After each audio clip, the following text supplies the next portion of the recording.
Earlier today, friends, family, and staff of WBOC gathered at the Lewes Senior Citizen Center in Sussex County for a ceremony in memory of Thomas Draper, the former owner of WBOC. It was a groundbreaking for the Georgetown to Lewes Pathway Phase 2. It's a trail for pedestrians and cyclists to and from communities and businesses. Delmarva Life's Lisa Bryant was there for the ceremony, talked to Mr. Draper's son, Hank. Lisa, this was probably pretty emotional for anybody and everybody that knew Mr. Draper. Yeah, Jimmy, it really was. And before the ceremony, I got the opportunity to sit down with Tom's son, Hank, and we talked a little bit about why something like this is so important to the legacy that Tom Draper left behind.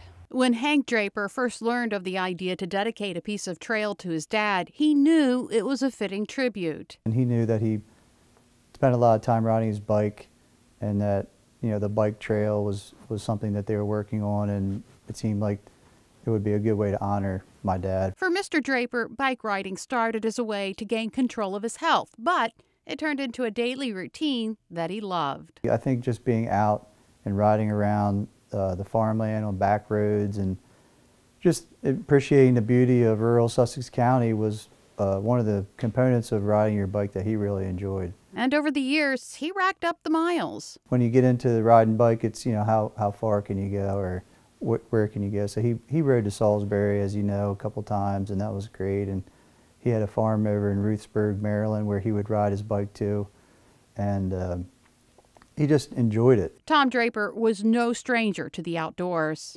He grew up, you know, doing a lot of hunting, mostly duck hunting, goose hunting. He founded the Bombay Hunt Club up in Lipsick, Delaware, and that's still going on. And he instilled that in me. Like, as a young kid, he would take me and my brother along with him duck hunting, and that was always a great time to spend together with our dad, who was very busy.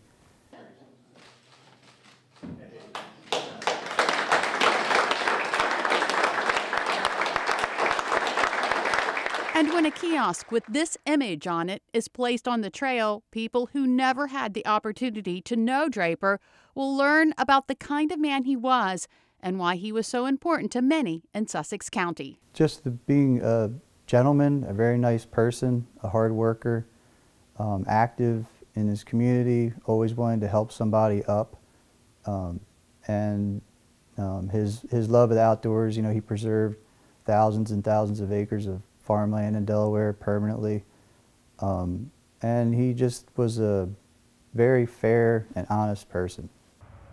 And as everyone knows, Tom Draper died doing what he loves, so it really is fitting that they would dedicate this stretch of pathway to him so that others can carry on the tradition that he kept so near and dear to his heart here on Delmarva.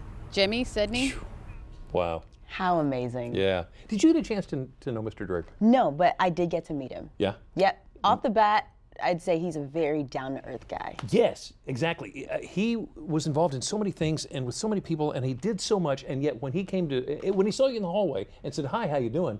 it wasn't just something he said in passing. He wanted to hear your answer. Yeah, he wanted to get to know you. He wanted to get to know you. Mm-hmm. Neat man, neat man. Mr. Draper was killed in September of last year while riding his bike on Slaughter Beach Road in Milford.